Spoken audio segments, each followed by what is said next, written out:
Lovely, lovely, lovely. Lovely, lovely, lovely. Lovely, lovely, lovely. Lovely, lovely, lovely. Lovely, lovely, lovely. Lovely, lovely, lovely. WTF! WTF! Nah, that Matt Hardy stream did not affect me at all. It did not ruin my Christmas. It didn't keep me up for 4 straight nights. Following that stream, it didn't force me to neck copious amounts of alcohol, followed by a squirt or 10 of nightness. I'm completely fine. But forget about my troubles. Happy New Year to all the sexual wank pheasants out there. Let's smash 2018 right in the jaw, starting with all the WTF moments from the New Year's Day version of WWE Raw. Simon Miller gave you an up. Simon Miller is distributing illegal highs to people who haven't yet joined us. Somebody needs to alert his employees and the local authorities. Why? Oh yeah, here's why. Drugs are bad. You shouldn't do drugs. If you do drugs, you're bad, because drugs are bad. Michael Cole claimed that match there was for the Raw Women's Championship. It could main event to WrestleMania. Come on now, Jeff. You cannot be serious. We all know that because this is WWE, if that match there was for the Raw Women's Championship, the best it could achieve was the main event spot in a Babe Show pay-per-view. Easy for me to say. This isn't me being a bastard, this is just WWE. You know they would never not have Roman Reigns in the main event of WrestleMania, which means if the Raw Women's Championship match is to be the main event of any WrestleMania, given the last few years and what we've seen in each main event, Roman Reigns will have to have his big dog sliced off. This is going to happen. Go and tell Dave Meltzer. Finn is over what? The hill? The top? My lap? Because he's certainly not over in the wrestling, because Dave Meltzer said so. The same Dave Meltzer who as of right now will be reporting that Roman Reigns is going to have his Hound of Justice lobbed off so he can challenge for the Raw Women's Championship in the main event of WrestleMania.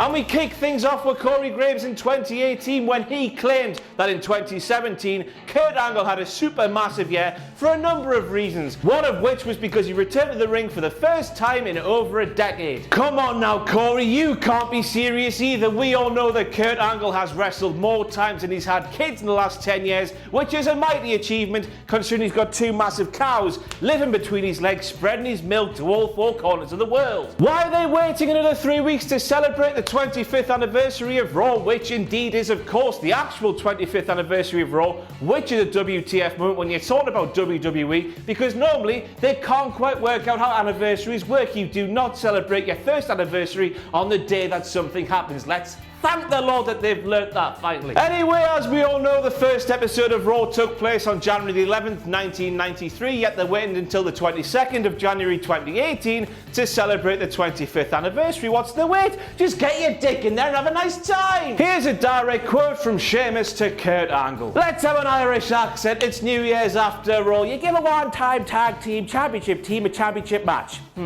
Sheamus then goes on to lambast Kurt by saying, what kind of crap is this? Hold on, you big ginger bastard. What kind of crap was that sentence? And next up we have Cesaro, who was bemoaning Kurt Angle for making Seth Rollins Jason Jordan's tag team partner for last week's tag team championship match. We're going to stop doing the speech impediment thing. Why would he moan? D-Bar have beaten Seth Rollins and Dean Ambrose more times than I've passed out from alcohol and night nurse over the past week in the last 6 months. Cesaro knows he can beat Seth Rollins, and what is more important here, since he's faced him so many times over the past 6 months, he knows him inside out. He shouldn't moan. He couldn't have a better opponent to face. Michael Cole loves calling move names more than Monica like Zone 7, so when he called Jason Jordan's finisher that, while recapping last week's Tag Team Championship match, I was all like, what? Oh hell no, hold up. But there we have it, Jason Jordan's finisher is called that.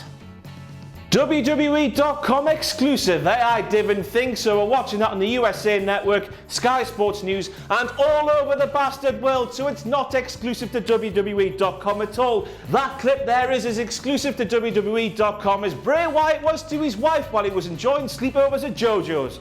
Somebody needs to tell Sheamus that Kurt is spelt with a U and not an O. Why on earth are they saying Kurt? Because he was Irish. Kurt. It's Kurt. Seth Rollins telling Jason Jordan that he's self-absorbed and that he needs to worry about his tag team partner's health and well-being. It's just like me lecturing you on how to do exercise, eat healthily, and get a good night's sleep without the use of alcohol and night nurse. I know WWE like to think we're idiots, but while he's delivering these speeches, let's not forget what he did back in the day, the hypocritical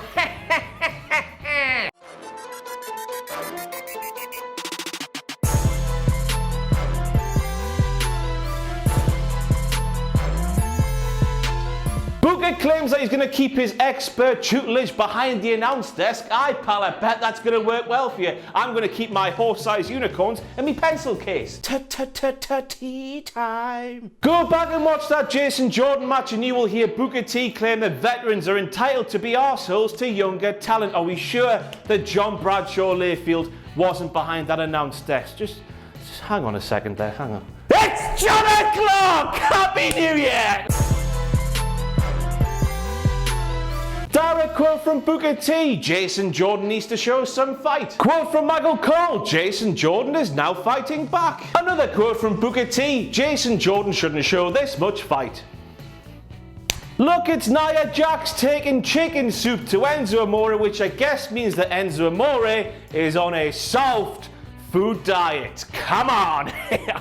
And that cannot be chicken soup, by the way. It looks like some grotty macaroni cheese bar. Dana Brute reads the internet confirmed. Now I hope you realise what allegations I'm strongly hitting at here, but why else would she react like that when Bray Wyatt gives her those come to bed eyes? Ooh, oh, train. Corey claims that despite winning both Raw and SmackDown's Women's Tag Team Championships, that Alexa Bliss has never faced anybody like Asuka. Well, Corey, I'm here to tell you that before last night's match, Asuka and Alexa Bliss had 16 one-on-one matches, with Asuka winning them all. And for a little bit of flavour on this little bit of knowledge here, I was at their first ever meeting, Metro Radio Arena, Newcastle upon Tyne, December 2015. Woohoo! And this time we have Corey claiming there's an unfamiliar sight in that picture there, a look of apprehension on the face of Alexa Bliss. Alexa Bliss, who is of course a chicken poo heel who hides behind her big monster friend most of the time. Corey, it's her gimmick. She's cocky, she's kind of delusional, yet she always worms her way out of situations we don't think she should. Where have you been, Corey? Where the flip have you been? Tea time. And this time we have Booker T putting his degree in stating the pissing obvious from the University of Bollocks to good use when he said that one defeat will take Asuka's cloak of invincibility and destroy it. Oh my god. I'm a bit shocked he didn't go in full Michael Owen mode here, coming up with some nonsense like, we're now in 2018. This now means it's not 2017. Analysis. This time, as Corey Graves was running us through the replays from the Alexa Bliss Asuka match, I thought Booker T was arguing with somebody in his headset. It came out of nowhere. Mumble, mumble, when the titles are on the line, when the title's not on the line, mumble, mumble, I know, mumble, mumble, what was going on? I was starting to think that Booker T had mistaken New Year's Day for Halloween and come dressed as Randy Orton because he had voices in his head and piss in his veins. Well, I called Corey Graves out for something similar earlier on, so I've got to do the exact same thing for Samoa Joe when he claimed that every single time he and Roman Reigns have stepped in the ring, he has defeated the big penisless dog. This might be true in televised singles matches, but if we disregarded WWE's house shows like this statement did, then WWE would be knackered because a large chunk of their income would be gone. Poof. But altogether, Joe has beaten Reigns 3 times, they have drawn twice, and Roman has beat Joe 5 times. Knowledge is power. JoJo doesn't know a Heath from a Rhinos because she claimed that Heath has been accompanied by Rhino when it was Rhino who's been accompanied by Heath. Aye. After Braun Strowman was finished his power slam gasm, Michael Cole asked Corey Graves how you stop Braun Strowman, and Corey Graves replied, you don't, which of course it means made a grave mistake, Corey. The answer, of course, Corey, is 1F5. Never forget one of the biggest disappointments of 2017, the main event of No Mercy, where 1F5 saw off Braun Strowman. New Year, same old lies from the Big Red Misleader came when he claimed that he and Brock Lesnar have never done the grabs together ever. Now the only time anybody should have wool pulled over their eyes is when they're putting on quite a fetching winter jumper, so I hate it when WWE try to do it. SmackDown at San Jose, the Compaq Center, September the 21st, 2002, Undisputed Championship on the line, Kane versus Brock, Brock wins by DQ. Knowledge is power. And next up we have the moment where referee John Cone clearly tells Roman Reigns his shoulder isn't down, so Roman Reigns puts his shoulder down so John Cone can count the count. Now we all know this is a WTF moment because WWE announcers tell us in our sleep that kicking out from a pinfall attempt exerts a lot of energy, especially when you've got a 300-pound sweaty man on top of you. John Cone by name, Roman Reigns being an ice cream by nature. Lovely link there. You dirty bastard! Corey claims that Roman Reigns shoved referee John Cone out of the way. Now I do not care if this saved John Cone from becoming more of a wafer. The fact of the matter remains that Roman Reigns still put his hands on the official and shoved him out the way. It should have been a disqualification, so Mojo should be your new Intercontinental Champion. As they all say, wrestling isn't ballet. John Cone should have just taken the hit if it was coming his way without being shoved by a big penisless dog. Look at how he's watching that, man. It takes WWE superstars watching television to all new ridiculous heights. Or lows, because Kurt Angle's so close to the television there, he's like Pennywise the bastard clown looking out of the gutter to the rest of humanity. His eyes must be knackered. Did they mess up the running order of last night's show? Because what felt like days after Braun Strowman told Kane to take his plan for the Royal Rumble and shove it up his chili Cadbury alley, chili because of the flames, Paul Heyman waltzed into Kurt Angle's office, told Kurt that Brock Lesnar would not be happy if the Monster and the Machine became a team, even though it was well established by this point that they weren't going to become a team. Well, I guess this gave us another first and what might be construed as a WTF moment, a Paul Heyman promo that was a complete waste of time. I'm sorry, but if Goldust is a cruiserweight, a caterpillar is a moose, was he lost or something? Forget about 205 Live. Goldust bollocks way more than Akira Tozawa. Look at the size of those. He's like a golden big old bull. Tea time. This time we have Booker T, who laughs at Maggle Cole, who tripped over a couple of his words before saying that Brock Lesnar will be taking on the Beast Brock Lesnar.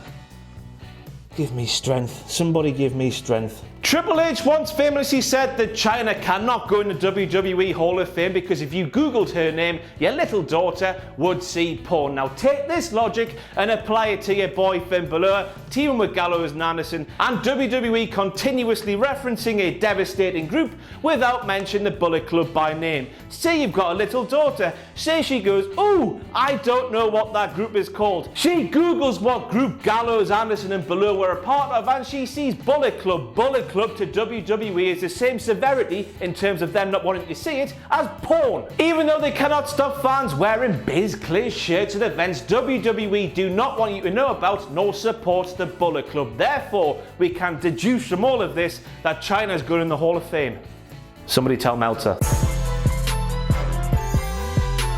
And next up we have Booker T claiming that Curtis Axel and Bo Dallas are second generation superstars when we all know they're third generation superstars. Blackjack Mulligan, IRS, Bo and Bray, then you have Larry the Axe, Mr. Perfect, then Curtis Axel.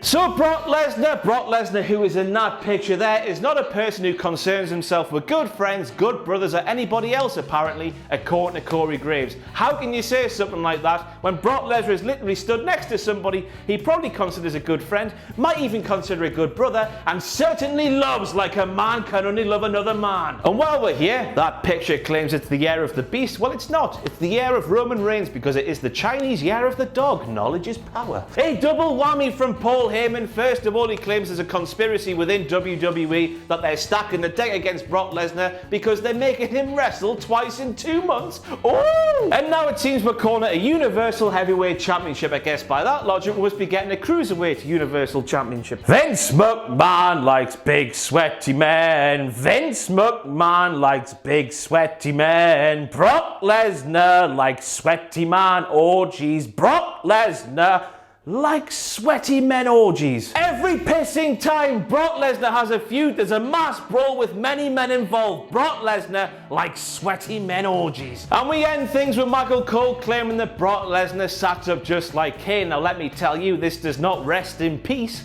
with me. Brock Lesnar sat up like The Undertaker. Kane sits up like The Undertaker. I really miss The Undertaker. That's it for your WTF moments from the New Year's Day edition of WWE Raw. I've been Ross from Cultaholic.com. Follow me on the Twitter here, at Ross on Wrestling. Please make sure to pledge to our Patreon page, patreon.com/Cultaholic. Anything you can give is greatly appreciated, but most importantly of all, join us.